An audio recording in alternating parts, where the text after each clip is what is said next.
Sejam bem-vindos a mais um vídeo da Liga Acadêmica de Cardiologia e Cirurgia Cardiovascular. Inscrevam-se no canal, deixem o like e não percam nenhum conteúdo ativando as notificações. Olha, estou com uma picadela no peito, né? O termo picadela, né, é um termo muito terra-terra, mas muito popular. Mas o termo picadela, esse termo remete-nos à dor, né, à picada. E se nós lembrarmos da nossa faculdade, lá dos primeiros anos, né, nós falamos lá da dor tipo pontada, ou seja, se nós não tomarmos cuidado, essa picadela pode ser interpretado como sendo uma pontada, uma dor tipo pontada. Mas às vezes essa picadela é apenas uma palpitação, tá? Às vezes essa picadela é apenas um ligeiro desconforto torácico, inespecífico, tá? Então, isso é só para dar um exemplo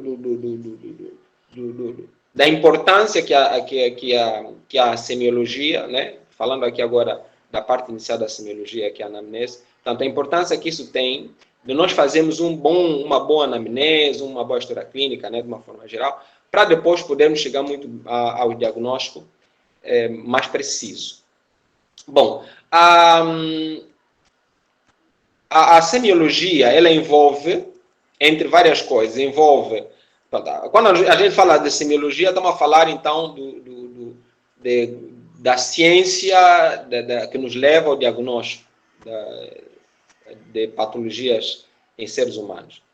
Essa semiologia começa, em geral, com aquilo que nós chamamos de anamnese, que é parte, quer dizer, a semiologia como ciência, mas para nós fazermos a semiologia na medicina, a essência é a história clínica, que ela começa, em geral, com a anamnese, né? Em que o paciente ele deve ter a oportunidade de falar. Isso é um aspecto importante para os novos cardiologistas, né? Lembrar que numa consulta ou ao avaliar um paciente, principalmente no primeiro contato, é muito importante deixar que o paciente fale. E nós temos que saber ouvir, né? Não basta o paciente falar, nós temos que ouvir. E ouvir aqui não é só escutar. Ouvir é tentar perceber o que o paciente quer dizer. E às vezes até ir atrás daquilo que ele não disse, ou que ele não é capaz de dizer. Né? Que não foi capaz de dizer até o momento. Tá? Portanto, esse é um aspecto muito importante da semiologia cardiovascular. Portanto, a parte da anamnese. E aí, né, lá na faculdade já aprenderam que uma anamnese normalmente tem uma estrutura, né? Tem aquela estrutura bem didática, começa com a queixa principal do paciente, depois vem a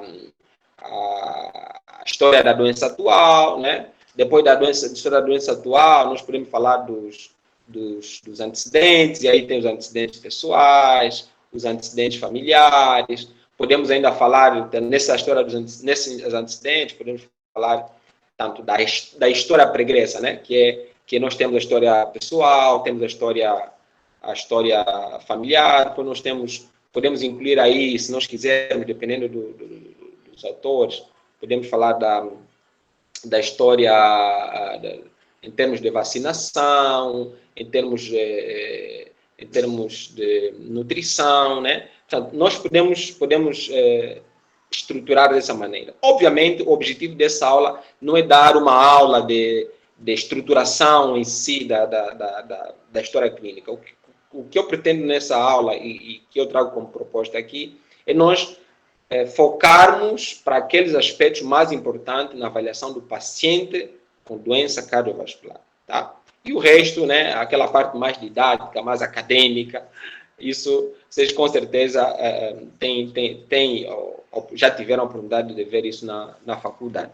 E aqui esse dado é importante. 80% dos diagnósticos são realizados baseados nesta parte do exame, ou seja, uma boa anamnese, e aqui também podemos já puxar o exame físico, mas uma boa anamnese nos leva a ter 80% de diagnóstico. E até em alguns casos, nos leva a 100% do diagnóstico, por exemplo.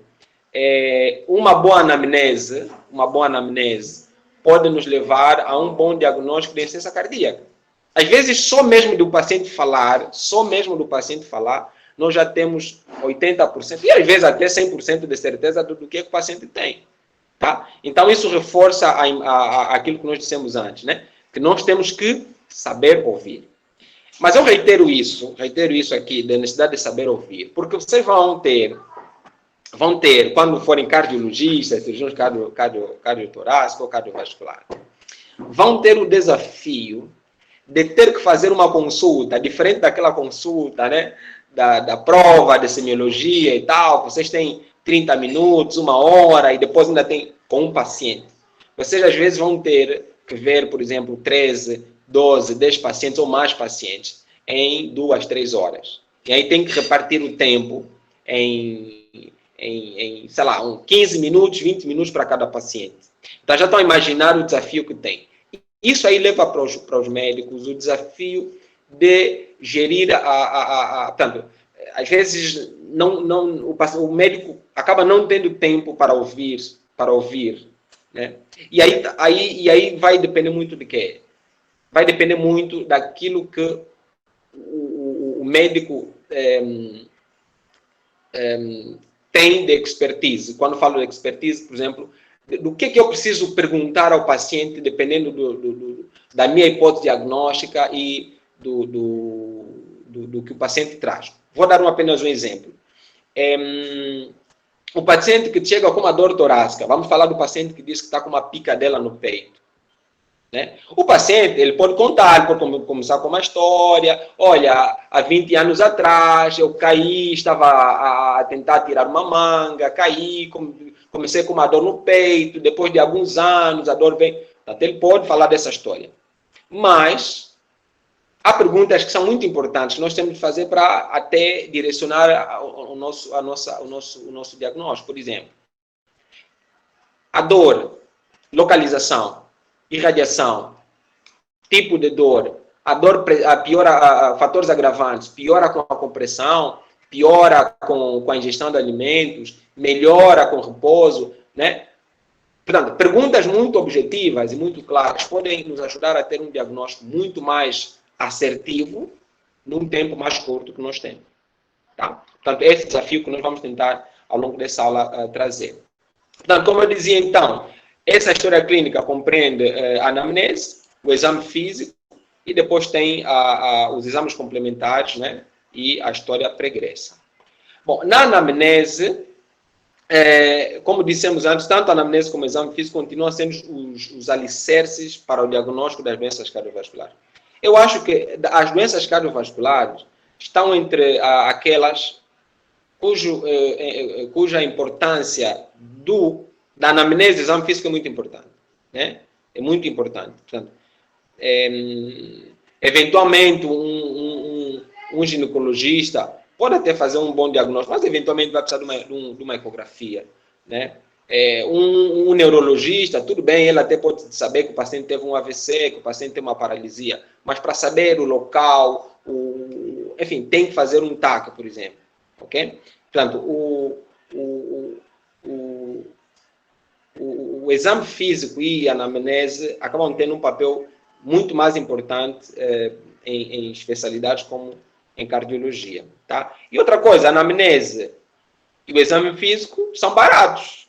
Né? São baratos. Eu não preciso às vezes eu não preciso de um eletrocardiograma para saber que o paciente tem uma FA, uma fibrilação auricular. É verdade que às vezes eu já tive pacientes que eu palpei o pulso, auscultei, uma FA. Falei já com o paciente, o que é FA, o que pode dar e tal. Aí quando você vai fazer o eletrocardiograma, é apenas extracistas, são apenas extracistas. São apenas extracistas. E aí você, poxa, falei tanto de FA, né? Olha, precisa disso que também já viu. Portanto, isso às vezes acontece, né? Mas, na grande parte das vezes, você não precisa de um eletrocardiograma para saber que o paciente está em FA. Às vezes, o eletrocardiograma só vem para documentar, né? Para confirmar. É um exame extremamente barato e acessível, ou seja, qualquer pessoa treinada pode fazer isso. Bom, falando agora da parte inicial da anamnese, normalmente os pacientes chegam com uma queixa principal, né? Chegam com uma queixa. Quais são as queixas as mais frequentes nas doenças cardiovasculares? Tá? Obviamente, as mais frequentes, né? Aquelas que nós vemos no nosso dia a dia, como médicos, cardiologistas, enfim, ou mesmo os estudantes de medicina, os médicos generalistas, nos bancos de urgência, nas consultas externas, em geral, os pacientes com doença cardiovascular vêm com dor torácica, é uma das mais frequentes. Os pacientes aparecem com palpitações. As consultas de cardiologia aqui em Angola tem muita palpitação. Dispneia, também frequente. Síncopes, pré-síncopes. Dor torácica é daquelas, como eu disse, no banco de urgência é uma das mais frequentes. E a dor torácica, ela pode ser causada por várias etiologias, né? Pronto. Normalmente, quando um paciente chega com dor torácica, a primeira coisa que nós queremos descartar é síndrome coronária aguda. Concordam todos? Normalmente, o médico que recebe um paciente com dor torácica, a primeira coisa que quer saber é síndrome coronária aguda ou não. E muitas vezes até, quando se descarta que é síndrome coronária aguda, normalmente quando se descarta que é uma síndrome coronária aguda, muitas vezes até o paciente é descartado, né? Descartado no sentido de dar-se alta para esse paciente, como se não houvessem outras doenças também potencialmente fatal, que são causas de dor torácica. Tá? Então, vamos falar um pouquinho dessas causas frequentes de dor torácica. Portanto, vários estudos, e eu até gostaria que um dia tivemos uma aula só sobre dor torácica, mas vários estudos, e eu tenho aí um estudo que comparou, portanto, foi uma revisão, né, sistemática, e ele pegou 5 ou 6 estudos, e eles verificaram que desses estudos, portanto, a grande parte, e os dados variaram, né, não foram dados resultados muito heterogêneos, que uma boa parte dessa dor torácica era osteomuscular. Tá? Depois é que vinha a dor isquêmica. Então, isso no nosso dia a dia também acontece. Tá? Uma boa parte da dor torácica é osteomuscular.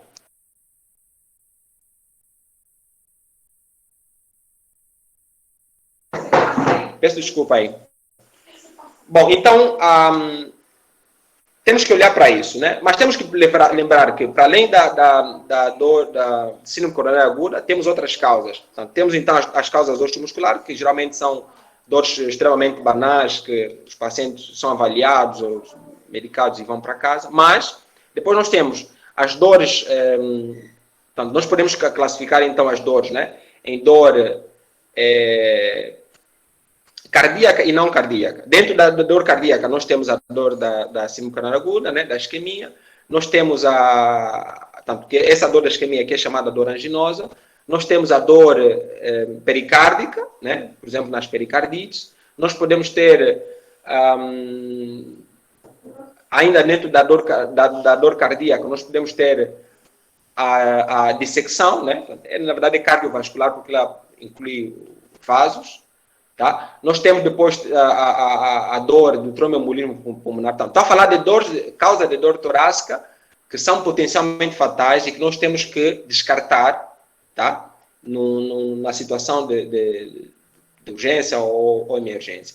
Depois nós temos, ainda dentro das dores da dor cardíaca, nós temos aqueles pacientes que podem ter. Quer dizer, na verdade entra no contexto de dor isquêmica, né? Dor anginosa, às vezes é o paciente que tem hipertrofia, mas por um desbalanço pode ter áreas de isquemia, né? Depois temos as dores não cardíacas. Temos aí que falar do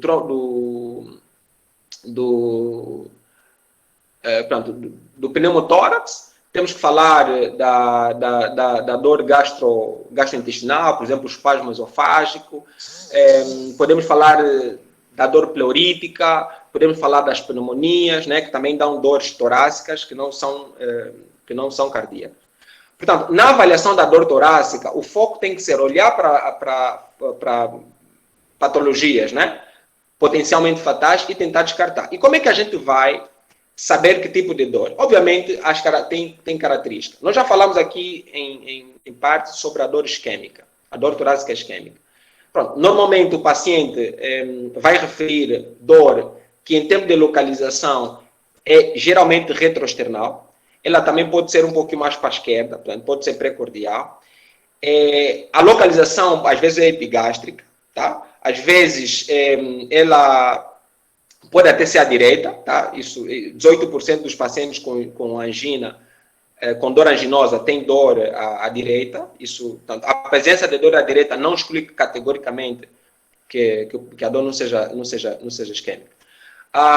Essa dor anginosa, ela, em termos de aparecimento, vai depender do mecanismo fisiopatológico, né? Se for, por exemplo, um infarto agudo, ele pode ter uma dor súbita, né? Uma dor súbita, e que vai aumentando mais rapidamente.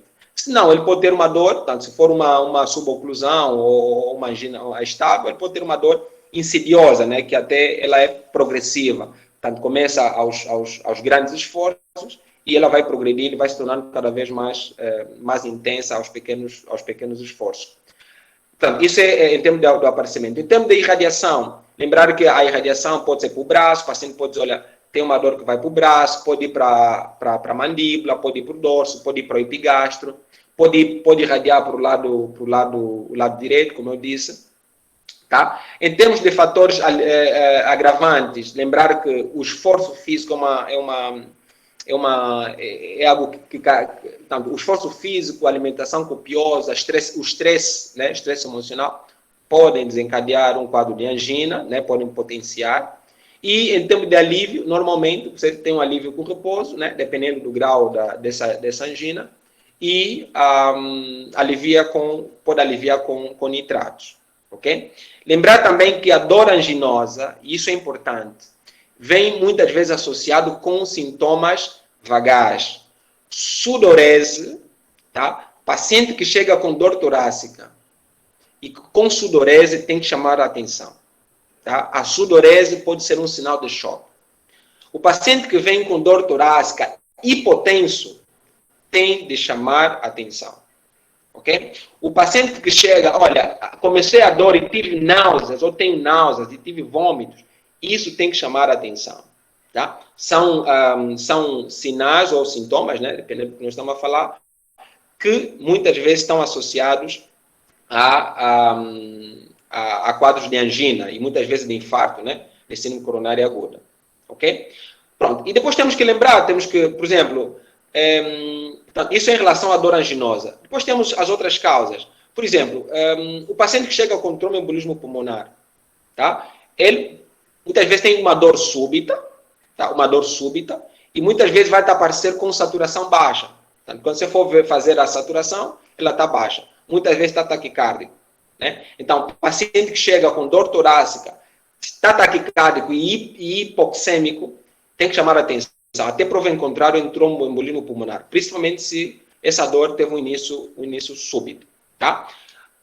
Outra coisa importante em relação à dor, né? Falamos do tromboembolismo pulmonar, temos que lembrar da dissecção aórtica. Tá? Temos que lembrar da dissecção aórtica. Como é que é a dor da dissecção aórtica?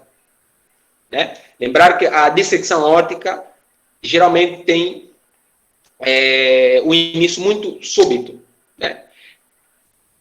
Muito súbito. E às vezes a localização ela é retroesternal ou, geralmente, né, mais frequentemente, dorsal. Tá? Às vezes o paciente, tivemos infelizmente, recentemente na instituição em que eu trabalho, um caso assim, de um paciente jovem, que a dor dele era lombar e abdominal. Né? Lombar e abdominal. Pronto. E aí, infelizmente, era uma dissecção aórtica. Tá? Eu tinha uma paciente que essa aí até para cá tinha uma dissecção aórtica extensa, né? Ela só tinha dor quando tossia. Tá? Só tinha dor quando tossia. E era uma dor retroesternal. Né? Era uma dor retroesternal. E eu não me esqueço dessa paciente porque foi uma situação engraçada, né? Ela veio com uma consulta de pneumologia. Eu estava com um colega pneumologista de banco. E o colega pneumologista disse assim, olha, essa paciente aqui não pareceu nada do pulmão. Mas ele tem uma dor que é retroesternal, que piora com a tosse. Né? Aí, pronto, queria que eu fizesse um eco. Essa dor não é nada cardíaca, não é nada cardiovascular. Bom, aí, amigo e tal, depois era alguém, assim, conhecido, vamos fazer um ecocardiograma, né? Nós fizemos um ecocardiograma. Normalmente, quando a gente faz um ecocardiograma, costuma ver também essa parte aqui supraesternal para ver a crosta da aorta, né? Ele disse, não, fizemos tudo, estava tudo bem, não. Olha, o paciente quase ia levantar e disse, não, senta aí, vamos ver a crosta da aorta. Não é que tinha uma dissecção aórtica bem extensa aqui até lá a bifurcação das ilíacas, né? Então, só para ver que às vezes sintomas bem capciosos, né, bem pouco específicos, podem traduzir uma coisa muito grave. Tá? Outra coisa que vai nos ajudar a diferenciar a dor, o tipo de dor torácica, tem a ver com os sintomas acompanhantes. Por exemplo, se o paciente vem com febre, bom, essa dor torácica provavelmente é infecciosa, temos que pensar numa pneumonia. Né? Se o paciente vem com dor torácica e diz, olha, doutor, sempre que eu como, essa dor piora, bom, temos que pensar em que a etiologia pode ser gastrointestinal. Ok? A dor piora com a compressão local. Quando a gente aperta, a dor piora. Movimenta o braço, a dor piora. E aqui só uma chamada de atenção. Uma chamada de atenção. Quando nós perguntamos ao paciente, diz assim, a dor piora com esforços? Nós temos que ter cuidado em deixar perceber o que é que nós estamos a falar de esforços ao paciente. Tá? Porque muitas vezes a dor torácica, quer dizer, aquilo que nós chamamos de esforço, é andar, né? Caminhar, correr. Tá? Isso é que nós, na nossa cabeça, isso é que é esforço físico. Só que na cabeça do paciente, quando a gente diz se piora com esforço, ele pode entender que nós estamos a querer saber, por exemplo, quando ele levanta um balde com água, né? Quando ele levanta o braço, por exemplo, ele pode achar que é esse esforço que nós estamos a falar, tá? Se um paciente tem uma dor no peito que piora com o levantar do braço, não é esse esforço que desencadeia a angina. Tá? Esse esforço de levantar o braço, em geral, não é suficiente para desencadear a angina do peito. Tá? Então, nós temos que distinguir, mas quando o senhor anda... Não, doutor, quando eu ando, eu já tive paciente dizendo assim, ele afirmou que quando faz esforço, tinha dor, mas ele jogava bola e não tinha dor. Né? Portanto, é contraditório. Então, nós temos que deixar muito bem claro o que é o esforço que nós estamos a falar. Tá? Portanto, toda essa avaliação vai nos ajudar a dizer, a caracterizar muito bem a dor torácica. E aí temos, né? A dor se é cardíaca ou não. Se não for cardíaca, temos que ver se não é pulmonar, se não é pleurítica, se não é uma dor mediastinal, enfim, de um tumor, de alguma outra situação. Tá? Ou até mesmo gastrointestinal. Ok? Falei muito da dor torácica porque a dor torácica é um dos sintomas mais frequentes em cardiologia, mas, ao mesmo tempo, é um dos sintomas, é uma das queixas do paciente que, às vezes, é muito difícil de caracterizar. Tá? E, às vezes, isso leva-nos ou a diagnósticos errados, ou, em alguns casos, até a supervalorizarmos a dor do paciente. Tá? Então, temos que ter cuidado e muita atenção na avaliação da dor torácica. Ok? Agora, vamos falar dos outros sintomas, das outras queixas um pouquinho mais rápido. Em relação à dispneia, né? Dispneia é outro sintoma que muitas vezes vai levar o paciente ao cardiologista. Lembrar que dispneia, às vezes é retratado como falta de ar, tá? Às vezes é retratado como cansaço. Tá?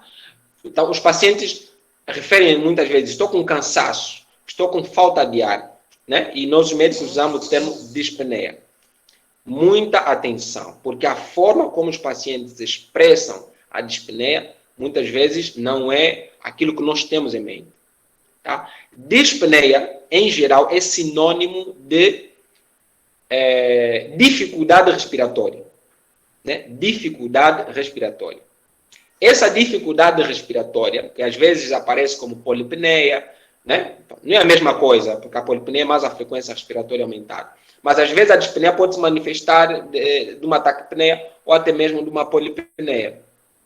Ok? Mas o termo dispneia em si é sinônimo de dificuldade respiratória. Cansaço nem sempre é igual a dispneia. Cansaço, às vezes, fadiga.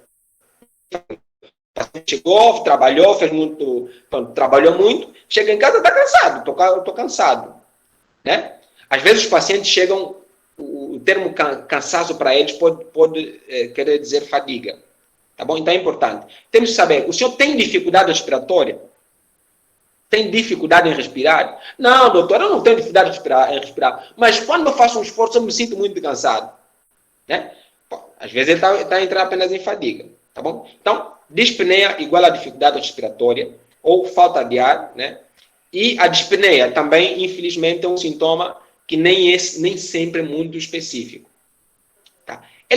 Ou seja, ele é pouco sensível, né? É pouco sensível, mas ele é ainda menos específico. Tá? Ele é ainda menos específico. É sensível por quê? Porque, em geral, uma boa parte das patologias cardiovasculares cursam com dispneia. Tá? É verdade, tanto tem um certo grau de sensibilidade. Entretanto, muitas outras doenças também levam à dispneia. Então, torna a dispneia pouco específica. Tá? Torna a dispneia pouco específica. Então, o que é que nós devemos lembrar? Que a dispneia, ela muitas vezes se manifesta na forma de dispneia em repouso, pode aparecer como ortopneia, pode aparecer como dispneia paroxística noturna. Tá? E pode aparecer como a dispneia de uma forma geral, né? Que é a mesma coisa que a gente tem quando as pessoas têm asma, uma crise asmática, os DPOC, também tem dispneia, né? Mas depois temos as outras manifestações. Tem a ortopneia, tem a dispneia paroxística noturna e tem depois aquilo que a gente chama... ainda tem a dispneia aos esforços. Tá? Ainda tem a dispneia aos esforços e depois tem a dispneia em repouso. Tá? Bom, essas manifestações de dispneia, elas têm diferentes sensibilidades. Bom, vamos lá falar da dispneia aos esforços. Dispneia aos esforços. Bom, a dispneia aos esforços, ela geralmente aparece, né? Obviamente, faz a redundância, com os esforços físicos, e ela é progressiva, né? Vocês aprenderam lá na faculdade, né, semiologia, a escala da New York Heart Association, né? Lembram bem dessa escala da New York Heart Association? Sim, a pessoa já está dizendo que sim. Boa. Boa, ok? Isso mesmo. É a NIA, né? A sigla é a NIA. Portanto, né, lembrar que nós graduamos a dispneia dos grandes esforços, né, até ao paciente que tem dispneia em repouso. Quando o paciente tem dispneia apenas aos grandes esforços, nós dizemos que é classe funcional 1, né? Quando ele tem em repouso, é a tal classe funcional 4. Entre o 1 e o 4, depois temos aqueles que têm dispneia aos esforços, podemos chamar de esforços habituais, né? Ou moderados, e depois temos aqueles que têm dispneia aos esforços pequenos. Tá? Quer dizer, é um indivíduo que vai tomar banho, faz uma pequena caminhada, já tem dispneia. Esse indivíduo tem dispneia classe funcional 3. O indivíduo que tem dispneia em repouso, mesmo em repouso, ele tem dispneia classe funcional 4. Tá?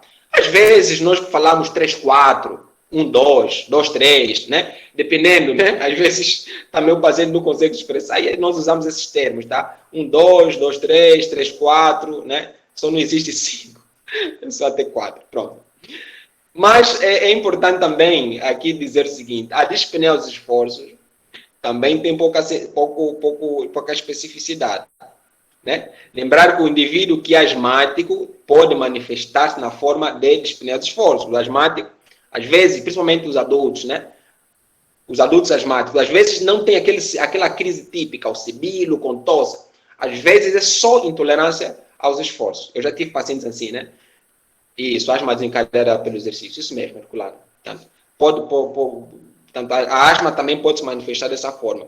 E às vezes é o indivíduo que tem baixo condicionamento físico, né? É o obeso, é a paciente que já não faz exercício físico há muito tempo, é o paciente que eventualmente era muito atleta, mas agora já não faz atividade física, também pode ter dispneia aos esforços. Okay? Então, nós temos que ter muito cuidado na hora de avaliar dispneia aos esforços. O fato de ter dispneia aos esforços não é igual a ICC. Tá? É verdade que esse sintoma tem um certo grau de sensibilidade, porque, de facto, uma boa parte dos pacientes com cardiopatia, principalmente as doenças cardíacas, cursam com dispneia aos esforços. Mas é pouco específico. Tá bom? Depois, temos a ortopneia e a dispneia paroxística noturna. Qual é a diferença entre a ortopneia e a dispneia paroxística noturna? Qual é a diferença, hein? Qual é a diferença entre a dispneia paroxística noturna e a ortopneia? Acho que eu posso responder, Sérgio. Olha, Preciosa, vamos lá. Sim, a ortopneia, também chamada de intolerância ao decúbito, é quando o doente, ao se deitar em decúbito dorsal, tem falta de ar. E a dispneia paroxística noturna surge depois de algumas horas do doente estar a dormir. Ele acorda com a sensação da asfixia. Muitas vezes tem que ficar algum tempo de pé para tentar melhorar a falta de ar. Muito bem, muito bem. Isso mesmo. Normalmente, assim, o ideal é até a partir de 1 hora, ou seja, o paciente está a dormir pelo menos 1 hora, né? Pelo menos 1 hora e depois acorda com a falta de ar. Isso é que é a dispneia paroxística noturna. Agora, a ortopneia é o paciente que, né, mal deitou, tem intolerância ao decúbito, né? Nós podemos também usar a ortopneia como sinônimo de intolerância ao decúbito, tá? O indivíduo que deita, mal deitou, já tem os sintomas, tá? Agora, em relação a ortopneia, né? Às vezes, diferentemente da dispneia paroxística noturna, a ortopneia ela acaba tendo menos especificidade, tá? Por quê? Porque o paciente com ortopneia pode ser uma gestante, já agora, né? E aí, quando se deita, não vai conseguir, né? Vai ter dificuldade. Pode ser um obeso, pode ser um paciente com ascite de outra etiologia, não cardíaca, ok? Então, isso tudo pode levar à intolerância ao decúbito. E depois, temos o paciente com dispneia paroxística noturna. O paciente com dispneia paroxística noturna, normalmente isso é mais específico para doença cardíaca, tá? ou doença cardiovascular. Portanto, o paciente que chega com dispneia paroxística noturna, muito provavelmente deve ter uma doença cardíaca, né? Uma insuficiência cardíaca ou qualquer outra condição que leva a isso, né? Uma doença valvular e assim por diante, tá bom? Agora, em relação a dispneia em repouso, pronto, né? Já falamos da dispneia em repouso, é geralmente o paciente que tem uma doença mais avançada, né? Geralmente uma insuficiência cardíaca classe funcional 4, que vai aparecer com dispneia até mesmo em repouso, e aí esse paciente, obviamente, vão ser um pouquinho mais graves. Agora, em relação aos edemas, pronto, né? Retenção de líquidos, geralmente tem edemas. Os edemas, em geral, seguem um padrão gravitacional, né? Normalmente os edemas tendem a ficar mais lá para baixo, tendem a ser, diferentemente do edema, por exemplo, da síndrome nefrótica, né? O edema da ICC, ele costuma ser mais lá para, como disse, mais abaixo. Os edemas nefróticos geralmente são mais na face. E em termos de período, qual é a predominância? É mais vespertino ou mais matutino? O edema da ICC. E normalmente tem a característica do Godet, né? Normalmente tem a fóvea, né? Geralmente tem o padrão de ser, quando a gente pressiona, né? Que é o Godet, geralmente no tornozelo, muitas vezes fala a favor de edema cardíaco. É diferente, por exemplo, do edema linfático, né, que normalmente é duro, o edema pronto, o edema de outras etiologias, por exemplo, o mixedema, né, associado às vezes a doenças da tireoide, ok? O edema normalmente tem esse padrão, geralmente vespertino, como vi aí, acho que o colega referiu, mas também outra coisa, o edema não é muito específico, tá? Muitas outras patologias estão associadas a edema. É verdade que muitas vezes o paciente é encaminhado para o cardiologista só por edemas, tá? Mas o edema, para ter valor, para ter um significado de doença cardiovascular, normalmente vem associado a outros sintomas. Quer dizer, são poucas as doenças cardíacas que cursam com edema, né? Só edema, né? São poucas. E outra coisa importante, lembrar que quando o paciente tem edema de etiologia cardíaca, muitas vezes isso é reflexo de uma doença cardíaca esquerda, né? Estamos a falar de uma insuficiência mitral, estamos a falar de um edema, de uma hipertensão pulmonar, ou até mesmo de uma doença esquerda, mas com manifestações, né? Com manifestações de hipertensão pulmonar, tá? As palpitações também são muito frequentes, os pacientes... olha, e ultimamente as consultas vêm com muitas palpitações. Não sei se é a Covid, não sei se é a ansiedade do contexto, né? Mas os pacientes referem, ultimamente têm vindo com muitas queixas de palpitações. Mas as palpitações, em geral, né, que nós vemos nos consultórios, em geral, não estão associados a arritmia como tal, né? Lembrar que palpitação é apenas a percepção do batimento. Palpitação não é igual à arritmia, tá? Isso é importante deixar isso claro para os pacientes. Palpitação não é igual à arritmia, tá? Muitas vezes o paciente tem palpitação, às vezes dou um exemplo, né? O paciente, nós estamos com medo, não temos arritmia, mas sim temos o coração a palpitar, tá? Então é importante deixar isso claro para o paciente, tá? E as palpitações, elas podem ser bradicárdicas, taquicárdicas. Em geral, quando a gente usa o termo palpitação, não parte das vezes estamos a falar das taquicárdicas. O paciente diz que o coração acelera. Tá? As bradicárdicas vêm geralmente associadas com aquela sensação de desfalecimento, às vezes com tonturas, enfim. Síncope e pré-síncope. Síncope, perda de consciência. A pré-síncope é uma quase síncope, né? Portanto, é o paciente que tem uma quase síncope. Podem ser sinais de doença cardíaca, tá? Alguém perguntou aí em relação à lipotímia. A lipotímia normalmente é uma queda sem perda de consciência, né? Acho que a diferença tem mais a ver com isso. Portanto, a síncope é geralmente perda de consciência. A lipotímia, o indivíduo tem queda, né? Queda súbita, mas sem perda de consciência.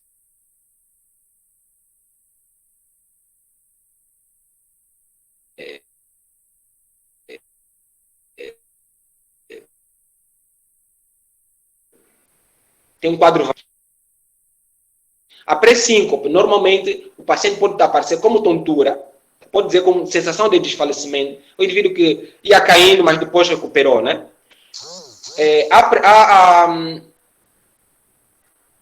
Alguém está a pedir aí o link. O link da aula. Eu posso só sair por algum instante para mandar para esse colega, por favor, tá? Pode sim, professor. Pode ser, né? Deixa eu só... Vou só deixar de partilhar. Uns colegas aí, uns colegas já médicos, querem assistir e eles estão à procura do link, não tem. Deixa eu só partilhar com eles rapidamente.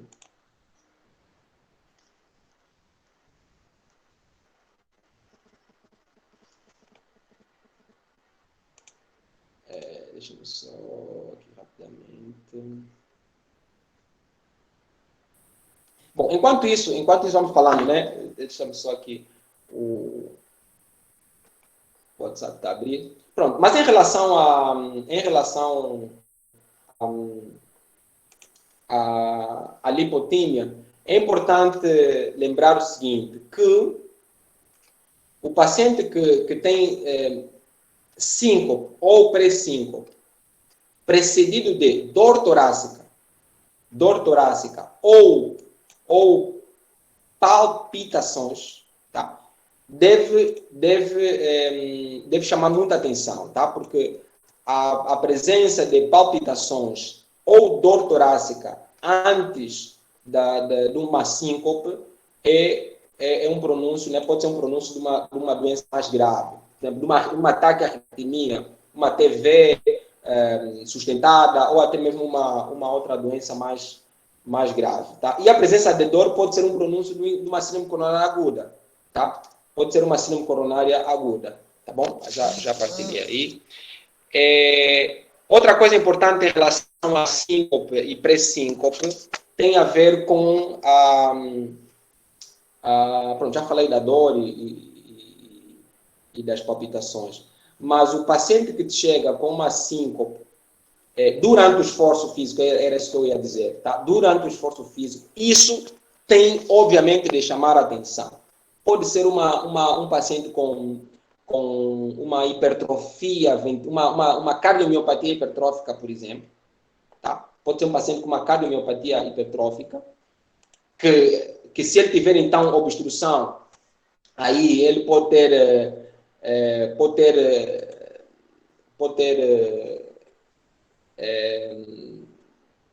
dispneia, né? Dispneia, ou seja, pode ter síncope durante o esforço, porque, portanto, você tem um esforço maior, aí a via de saída do ventrículo esquerdo está obstruída, porque o músculo do miocárdio está hipertrofiado e o indivíduo tem uma síncope, tá? O mesmo acontece nas taquicárdias de esforço, né? O paciente que corre, depois para e começa com taquicardia, isso tem que chamar a atenção, ok? Pronto, era só em relação a síncope e as palpitações, era isso que eu tinha que destacar. Deixa-me só partilhar aqui agora a tela. Só...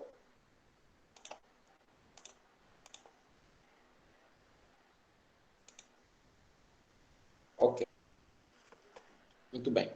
Bom, então, em relação agora à tosse, outra coisa importante, tosse. O paciente com cardiopatia muitas vezes vai aparecer com tosse. A tosse cardíaca, em geral, é seca, né? Geralmente é seca, não produtiva, portanto, ela pode ser produtiva, eu já tive pacientes que foram tratados com TB, assim, a chegar até quase ao final do esquema, e que era só ICC, era insuficiência cardíaca, tá? Lembrar o seguinte, que o paciente com ICC pode ter tosse. A tosse pode ser com expectoração branca. Tá? A presença de expectoração branca é um sinal de congestão pulmonar. Tá? É um sinal de congestão pulmonar. Acontece muito nos pacientes com edema agudo do pulmão. Né? A tosse com expectoração branca. Nos pacientes com edema agudo do pulmão pode ter uma expectoração rosada, que essa rosada é o branco com um pouquinho de sangue, tá? E o paciente também pode ter hemoptise, né? Pode ter sangramento, pode ter uma tosse com mais sangue. Mas em geral ela é branca, pode ser rosa, né? Se tiver um pouquinho de sangue. Nos casos mais graves e principalmente nos casos de estenose mitral, são situações em que há mais aumento da pressão a nível da pulmonar, né, da circulação pulmonar, o paciente pode ter até mesmo hemoptise, tá? Pode ter hemoptise. Se o paciente tiver, obviamente, uma ICC ou uma doença cardíaca associada a um processo infeccioso, também pode ter. Outro paciente que pode aparecer como hepatite é o paciente hepata e que toma anticoagulante, principalmente warfarina, né? Ele também pode aparecer com hemoptise, não propriamente decorrente do aumento da pressão pulmonar, mas principalmente por conta do anticoagulante que toma. Uma chamada de atenção, isso me faz lembrar um paciente que eu tenho. Um paciente que ele não tinha dispneia, não tinha edema, não tinha mais nada. A única coisa que ele tinha é uma tosse ortostática. Tá? Quando deitava, aparecia a tosse. Bastava sentar, a tosse passava. Isso pode ser uma manifestação de uma congestão que não é perceptível, né, com escuta. Okay? Isso pode ser sinal de aumento da pressão pulmonar ao nível do território pulmonar quando o paciente se deita. Tá? Bom, para esse paciente, uma furosemidazinha foi suficiente para ele deixar de ter tosse, né? Ou seja, tratamos a tosse com furosemida, né? Pronto, são estas coisas que a gente vai ter lá no dia a dia com os pacientes. Okay? Depois temos os defeitos neurológicos transitórios, né? Que às vezes, muitas vezes chamamos de AIT, né? Não, parte são sintomas neurológicos, mas muitas vezes são manifestação de doença cardíaca, né? Pode ser uma manifestação de um trombo intracardíaco, pode ser manifestação de um defeito do septo, né? Lembram do AVC paradoxal, né? Que é o indivíduo que tem um AVC, mas devido a um problema da circulação venosa, né? Normalmente a circulação venosa leva a embolia pulmonar. Tá? E os defeitos arteriais levam a AVC e infarto. Tá? Na embolia paradoxal, você tem um AVC cuja causa é um problema venoso. Isso acontece por quê? Porque há um shunt, né? Você tem por exemplo, uma CIA, por exemplo. Né? Uma CIA. Pode até uma CIV também. Em que o trombo sai da veia, vai para o lado direito e depois, em vez de ir para o pulmão, vai para o lado direito, para o lado esquerdo, por via desse defeito. E aí dá a embolia paradoxal. Ok? Pronto. Sintomas que os pacientes muitas vezes com os quais vão aparecer no consultório, no banco, na enfermaria. Tá? Vamos agora falar um pouquinho da fase seguinte ok. Isso, bom, lembrar que nós transcorremos a parte da anamnese, mas é óbvio que isso depois tem a sequência. Depois de nós fazermos avaliarmos bem, tiramos bem a anamnese, nós depois podemos fazer, né? Fizemos o interrogatório ao paciente, dos sinais, dos sintomas, ou seja, dos sintomas que ele traz, da queixa, esmiuçamos muito bem. Lembrar que nós depois temos que olhar para os antecedentes do paciente. Né? Isso é uma fase também muito importante. E aqui nos antecedentes, eu não pus aqui, mas é importante nós, obviamente, vamos falar dos antecedentes pessoais. Né? Vamos falar primeiramente dos antecedentes pessoais. É importante nós pesquisarmos bem, porque às vezes o antecedente do paciente já está associado ao diagnóstico. Tá? Um exemplo, se o paciente nos chega com um infarto, aliás, um AVC, né? Às vezes o diagnóstico é porque ele tem uma fibrilação auricular, tem uma FA. Tá? Ou seja, ele tem uma FA e tem um AVC isquêmico. E se a gente perguntar, toma anticoagulante, o fato de ele dizer que não toma, já nos dá quase certeza, né? Quase certeza, mais uma vez, coloca aí o quase, de que de facto se trata de um AVC isquêmico por conta da fibrilação auricular. Então, isso é só para dizer, para falar da importância dos antecedentes. Então, quando falamos de antecedentes pessoais, estamos a falar, temos que saber a história natal, né? Como, portanto, o parto, se foi um parto normal, né? O nascimento, se foi um parto normal, saber se teve cianose durante o nascimento, saber se teve cianose, se teve um mau desenvolvimento, né? Se teve um atraso no desenvolvimento, saber se teve um sopro, foi diagnosticado algum sopro, se teve alguma patologia durante a infância. Isso é importante, principalmente quando estamos a falar das doenças congênitas. Nas doenças adquiridas, temos que saber se o paciente é hipertenso, se o paciente tem diabetes, se o paciente fuma. Então, temos que ver as comorbidades, né, do paciente. Outra coisa importante, saber do uso de medicação. Aqui temos que saber a regularidade, primeiro, quais os medicamentos que o paciente toma, com que regularidade é que toma. Lembrar que os pacientes muitas vezes mentem. Sim, pacientes às vezes mentem porque não querem que o médico rale, né? Então temos que explorar um pouquinho, temos que saber, toma. Às vezes o paciente, sim, eu tomo regularmente, doutor. Às vezes esqueço. O paciente diz assim, olha, às vezes esquece. Bom, tá bem. O senhor mais esquece ou mais toma? Tá? Com que frequência que esquece a medicação? Isso é importante. Saber se o paciente teve as vacinas, então, se o paciente é idoso, saber se tem a vacina da gripe. Hoje, temos que saber se tem a vacina do Covid. Hábitos tabágicos, hábitos alcoólicos, cirurgias prévias, tá? Se o paciente já foi operado, o paciente cardiopata muitas vezes já foi operado, muitas vezes já fez um stent, muitas vezes já fez um cateterismo cardíaco. Então, temos que saber isso. Temos que saber se já teve algum processo infeccioso, se tem um processo infeccioso, se é HIV, se já teve TB, enfim, temos que olhar para a história do paciente. E essa história do paciente tem que ficar bem registrada. E muitas vezes, na avaliação, na história clínica, na evolução, é muito bom deixar isso já no cabeçalho. Tá? Então, por exemplo, estou a avaliar um paciente, fiz uma avaliação inicial, primeira consulta, primeiro atendimento, ou nota de admissão se o paciente foi internado.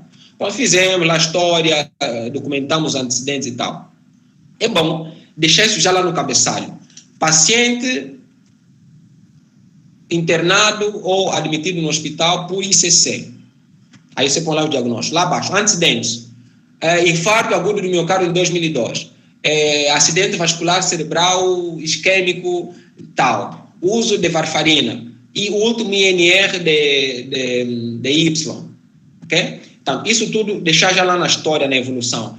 Isso por quê? Porque na hora que nós vamos avaliar o paciente, olhar para o paciente, eu já tenho ideia do que esse paciente, do perfil do paciente que eu tenho, e já tenho, já sei o que eu vou prestar atenção, o que eu vou investigar e assim por diante, tá? É óbvio que isso não vai limitar, não deve limitar a minha avaliação, né? Os antecedentes não pode ser como se fosse um pacote fechado, não. Tem que ser uma lista, né, enfim, de doenças, de condições que me vão dar uma ideia do perfil do paciente que eu tenho, mais sem deixar de pensar nas outras patologias, ok?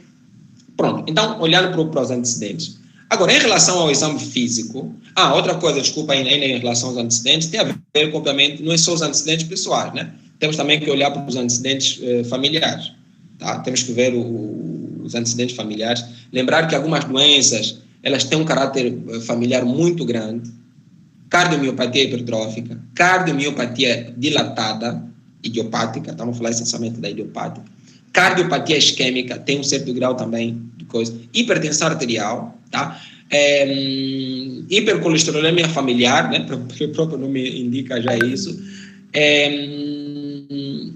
algumas arritmias graves, algumas doenças canaliculares, né? Tipo síndrome de Brugada, QT curto, QT longo, são doenças que têm um componente genético muito forte e que nós temos que saber, tá? Perguntar se o paciente tem histórico de morte súbita, perguntar se o paciente tem história de morte súbita na família, tá? E até mesmo se ele tem história de morte súbita abortada também, isso pode acontecer a pacientes que tiveram uma quase morte súbita, né?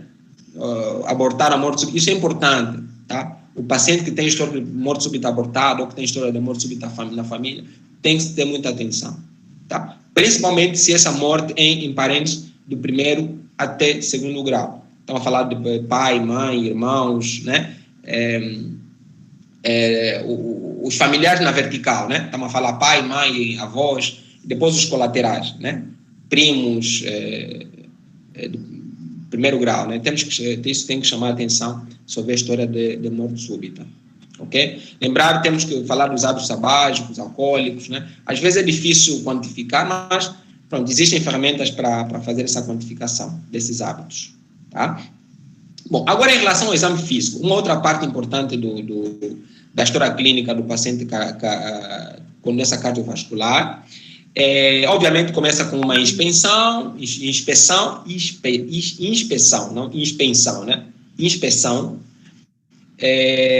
que geralmente fazemos uma inspeção geral, né? O fáscias, ver se o paciente tem, avaliamos o fáscias, a marcha, o estado geral do paciente, podemos avaliar as mucosas, ver se está ictérico ou não. Isso nos leva a patologias diferentes, tá? Se está hipocorado, temos que pensar em anemia. O paciente que está ictérico, temos que pensar em doenças hepáticas, mas lembrar que há doenças cardíacas também podem levar a icterícia, principalmente a disfunção da prótese, paciente que tem prótese pode ter disfunção e aí levar a hemólise, né, do paciente que está ictérico. Portanto, paciente que tem prótese, que parece ictérico, se ele não tem doença hepática, tem que pensar em disfunção da prótese. Tá? Principalmente se ele tiver um sopro, né, ou sinal de disfunção da prótese. Tá? Muitas vezes está associado à icterícia. O paciente que tem anemia, que tem um sopro sistólico, tem que ver se esse sopro não é fisiológico entre aspas, né? Se não é por conta da anemia. O paciente, portanto, a marcha pode nos dizer se o paciente já teve um AVC, se não. O estado geral do paciente também pode nos dizer se ele está caquético, se ele tem uma caquexia cardíaca, ok? O estado geral do paciente pode o estado do paciente ou a avaliação geral pode nos levar a ver se o paciente está demasiado ou não. Portanto, temos que olhar para o paciente. Sim. Temos mais de 10 minutos, doutor. Mais 10, né? Tá bom. Então, eu vou ser bem objetivo aqui. Pronto. Bom, em relação ao pescoço, engurgitamento jugular, refluxo hepatojugular, são indicativos de congestão, tá? Mais direta. O tórax, nós avaliamos o tipo de tórax, se tem um pectus carina, um pectus cavatum, ou carina ou carinatum, né? Então, se o tórax é para dentro ou mais para fora. O ictus, né? O ictus, o local onde a gente palpa o coração, geralmente no quarto, quinto espaço intercostal, né? Aí na borda, dependendo do perfil, na borda medioclavicular, um pouquinho mais, medioclavicular, quarto, quinto espaço intercostal. Se tiver mais para a esquerda, isso pode ser um sinal de dilatação, né? Uma cardiopatia dilatada. No abdômen, lembrar que temos que procurar ascite, temos que procurar sopro abdominal, pode ser um sinal de uma estenose aórtica grave, né? Estenose aórtica, falo da artéria aórtica, né? Não da válvula aórtica. E temos que olhar para lembrar que o sopro abdominal também pode ser um sinal de estenose renal, das artérias renais, né? Nos membros, temos que procurar ascite, procurar sinais de trombose venosa profunda, tanto as panturrilhas. Temos que procurar sinais de pulso, alteração nos pulsos, né? Podem ser sinal de uma dissecção aórtica, principalmente ou de coartação aórtica, principalmente se houver uma diferença entre a amplitude dos pulsos entre os braços, os membros superiores e os membros inferiores. Em relação à escuta cardíaca, né? Lembrar que nós temos os focos, né? Os principais focos, e às vezes o desafio tem a ver com os tons, né? Os extratons. Tons a gente já sabe, né? O que é o primeiro tom, o que é o segundo, qual é a gênese. Às vezes a dificuldade tem a ver com os extratons, né? Lembrar que os extratons são aqueles tons cardíacos que aparecem além ou para além dos tons normais. Normalmente nós temos o primeiro tom e o segundo tom, ou a primeira bolha e a segunda bolha. Dentro dos extratons nós temos o terceiro, né? Temos o primeiro e o segundo que são normais. O terceiro e o quarto são extratons, e depois temos aí às vezes o estalido de abertura da válvula mitral. Quando a gente fala de extratons, lembrar que sempre estamos a falar de tons diastólicos. Os extratons geralmente aparecem na diástole, tá? O terceiro tom, ele geralmente aparece no início da diástole, ou seja, logo depois do segundo tom. Então, se nós temos um tum-tá, como normal, a presença de um terceiro tom pode nos dar um tum-tra. Às vezes, o terceiro tom ele também é chamado de desdobramento do segundo tom. São coisas diferentes, na verdade, mas o terceiro tom e o desdobramento do segundo tom se confundem, tá? E o que eu tenho dito para memorizar é tum-tra,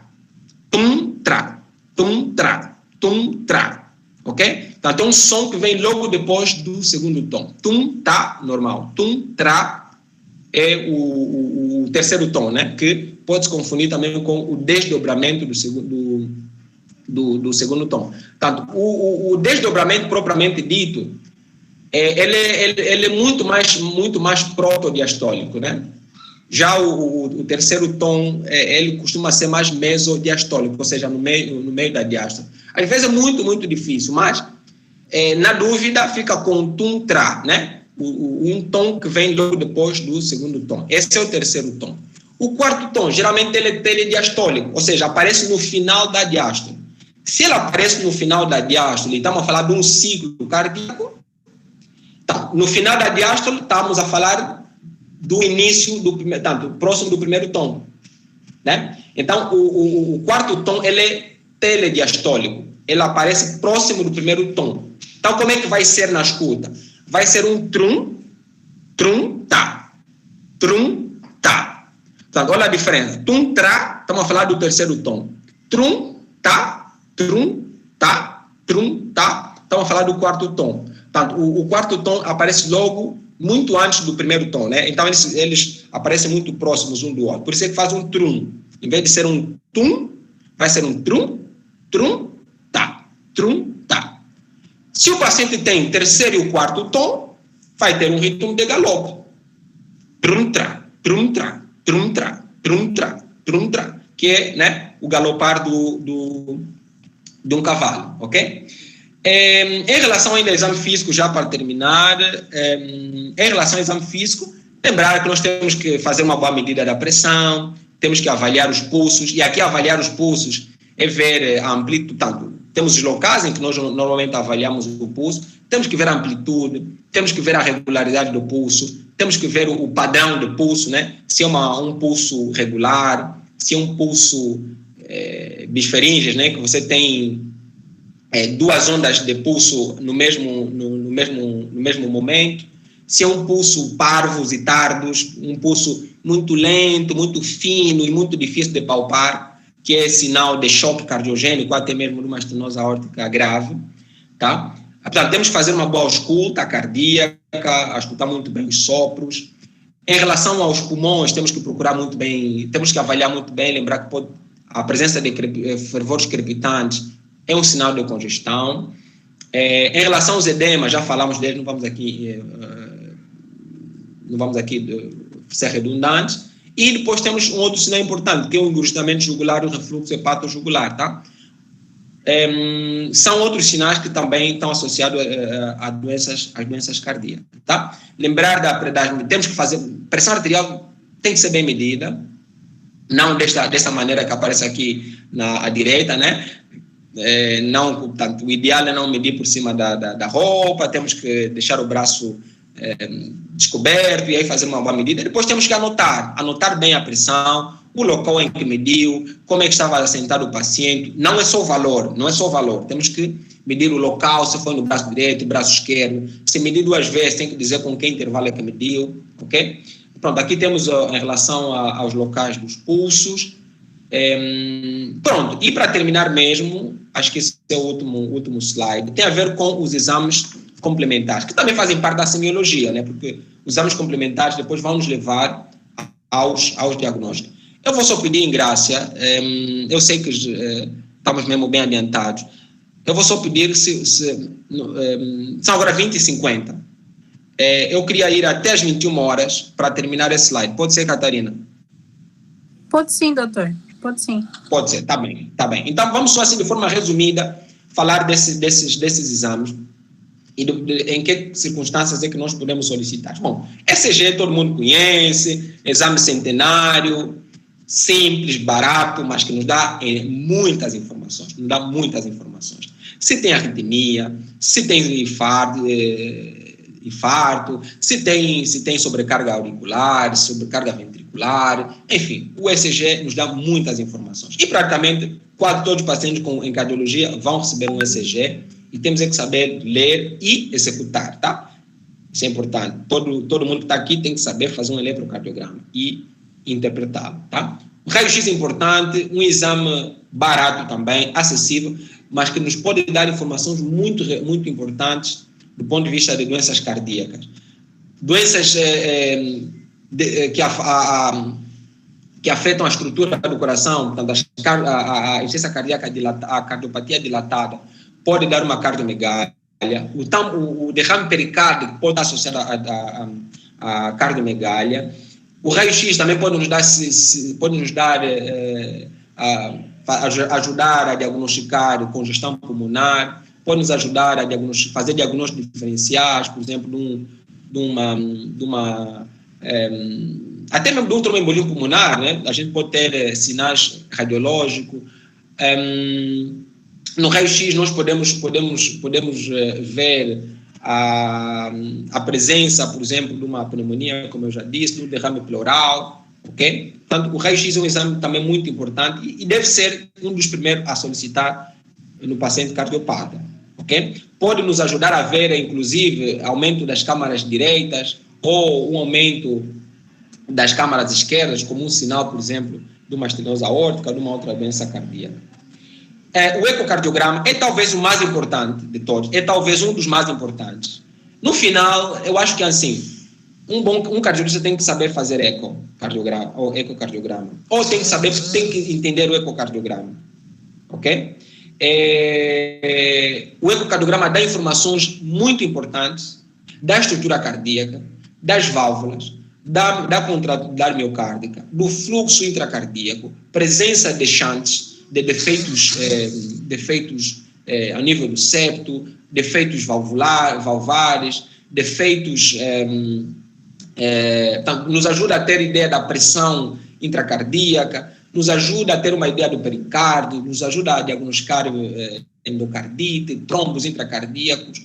Portanto, o ecocardiograma é um dos exames, obviamente, mais importantes, tá? Mais importante. E vocês aí do outro lado têm de ter uma noção não só de quando solicitar o ecocardiograma, mas também mesmo que não forem ecocardiografistas, mesmo que seguirem uma outra área da cardiologia, mas tem que ter noções do que se espera no ecocardiograma quando a gente solicita, dependendo da patologia. Tá? Isso é importante, por quê? Porque o ecocardiograma é um exame observador dependente. Tá? Depende de quem faz. Tá? Então, e temos também que ter esse senso crítico. Tá? A tomografia, quando a gente fala de tomografia do coração, essencialmente estamos a falar do quê? Da angiotomografia, ou da tomografia das coronárias. Tá? Em geral, a tomografia no coração está mais virada para isso. Mas a tomografia também é importante para diagnosticar, por exemplo, doenças valvulares, né? Valvulares não, vasculares. Estamos a falar da dissecção, dos aneurismas, estamos a falar do tromboembolismo pulmonar.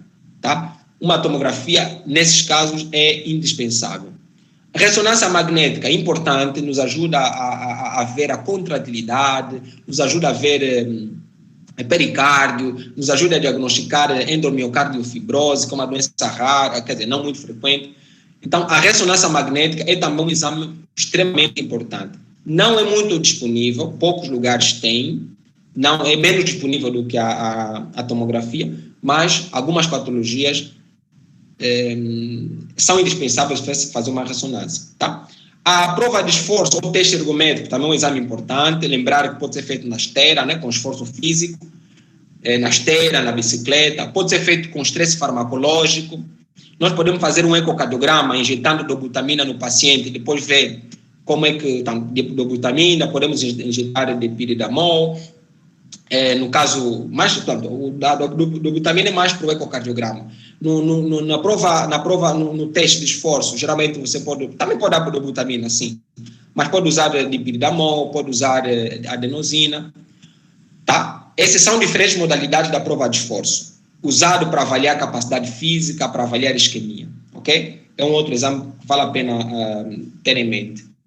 Ainda para avaliar isquemia ou outras patologias, principalmente metabolismo cardíaco ou até mesmo infecção, temos também a medicina nuclear, né?